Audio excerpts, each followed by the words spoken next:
Hello, friends. This is Dave Hurwitz, executive editor at ClassicsToday.com, here with a really impressive concerto debut by an up-and-coming violinist, Alexandra Tirsu, a Moldovan violinist who's making her first concerto recording here on the Fuga Libera label, and it's a statement. I like it when violinists make statements, artists of any kind.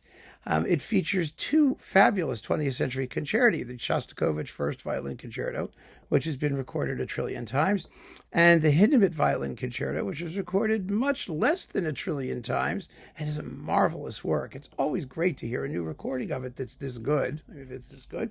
But the best thing about this concerto debut is it's not, like the poor dear has to suffer through some provincial orchestra with a third-rate conductor doing this music, which would have been terrible. I mean, just terrible. No, she's got the Royal Philharmonic under Vasily Petrenko on the Fuga Libera label. Very, very well recorded. And that makes a huge difference, especially if you're doing Shostakovich, because Petrenko, as we know, is marvelous in Shostakovich, and it requires just as much input from the conductor and the orchestra as it does from the soloist. So we are in really, really good shape for these things. And let's talk about the performances. Actually, I have to say, it's very interesting. This particular booklet has nothing whatsoever on the pianist, the violinist, whatever she plays, the soloist. There we go. No information at all about her. She does write a little blurb about, what the music means to be me kind of thing, which is just very nice. The booklet note about the works themselves is terrific. So I'm very, there's a certain humility about this that I think is kind of cool, actually. I approve. But beyond that, she plays the devil out of these works. My, oh my, can she play? Apparently she won like third place in some competition in Munich, and she's done the competition circuit, which tells us absolutely nothing, as we all know, about how good these artists really are in real life. But the Shostakovich, well, let's take it movement by movement, shall we? It starts with a really slow and probing account of the opening nocturne. It's really dark. I love it. I just love it. I mean, she holds it together beautifully. The melodies are all there, and it's music that you kind of swim in anyway. You don't know where you are or where it's going. It's just hypnotic. And the latter stage where the celesta comes in, the little soft tam-tam things happen, and beautifully done. Absolutely beautifully done. Then we get the scherzo. The scherzo is nuts. That scherzo, so all the fast music in this concerto is kind of crazy, but the scherzo is really nuts. And I love the fruity tone of the bass clarinet at the opening, and her willingness to just attack the violin. She plays, by the way, a Strad that was formerly Ida Handel's instrument. It's owned by a bank or something, the Stradivarius Society or something, whatever it is in England, and it's on loan to her, permanent loan, one presumes.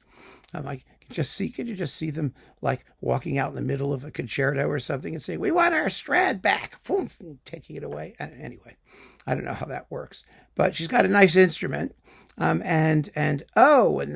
when that dance thing starts to happen, oh, goodness gracious, it's maniacal.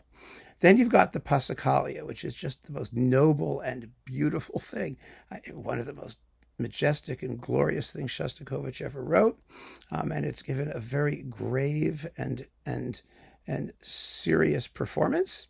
Not too slow, but it's measured.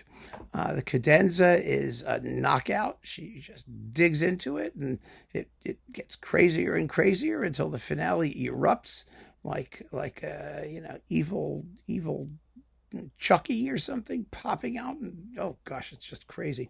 I really, really like the final stages because it just becomes more and more vicious, and the ending is breathtaking, absolutely breathtaking. She just goes for broke, and boy, we don't hear that often. Obviously, the work meant something to her. The recording means something to her, and she shows it in spades.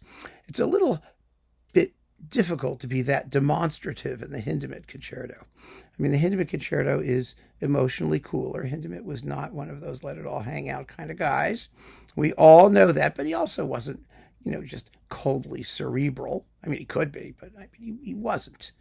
He really wasn't. And his Violin Concerto, which he wrote in 1939, which was in the middle of the whole Hindemith-Furtwängler affair, about which I wrote my master's thesis, and which was a huge political, musical, international thing, is a wonderful, wonderful work. It was written in a period right after Mathis der Mahler, when Hindemith was attempting a certain rapprochement between composers and their audience. He wanted to write music which was not dumbed down, but at the same time was enjoyable and approachable, and this concerto is. It's a grand violin concerto, fabulous, fabulous work. Hindemith recorded it with David Oistrakh, as we know, and Isaac Stern recorded it with Leonard Bernstein. They're both superb performances. And I mean, Hindemith was not a great conductor, even of his own music, but he got through the violin concerto okay. Bernstein is more comfortable in the conducting department. Both Oistrakh and Stern play it magnificently. So the competition is very strong, but not thick on the field. And this performance is really, really, really good. I mean, she gets it. She manages. Tirsu plays the central slow movement. Can be a little tough. It's long. It's about 11 minutes in this performance. Not too slow, by the way. And the emotion is there, and she gets it. She finds it. She has taste. She has class. She takes the music with, all due seriousness. The finale is wonderfully sprung and fresh sounding. It's a very fine performance of a very fine and still way too rare work. So this disc in total is a terrific debut. And if you're like a violin person or you like this music, give it a shot. You will be quite happy that you did, I have a feeling. She's a talent. It will be interesting to see what happens as we follow her career. So keep on listening, friends. Thanks for joining me. Take care.